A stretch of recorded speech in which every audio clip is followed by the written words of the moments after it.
Sosok Gus Elham Yahya kini tengah menjadi sorotan publik dan menuai perdebatan di media sosial.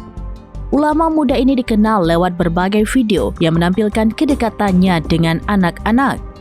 Namun, sejumlah cuplikan interaksi tersebut justru membuat banyak warganet merasa resah. Sebagian menilai perilakunya dianggap tidak pantas dan dikhawatirkan menjurus pada tindakan pelecehan.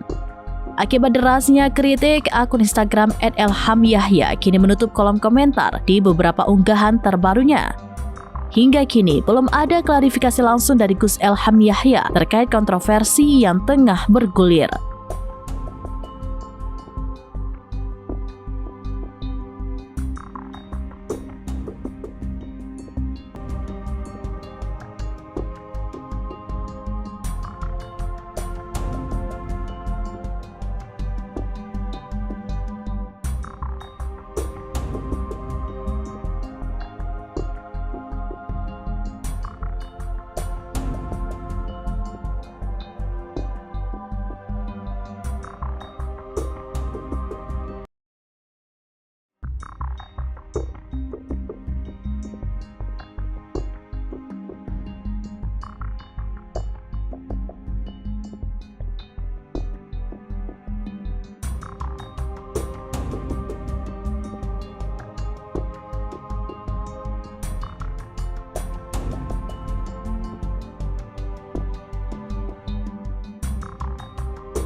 Download Tribun X sekarang, menghadirkan lokal menjadi Indonesia.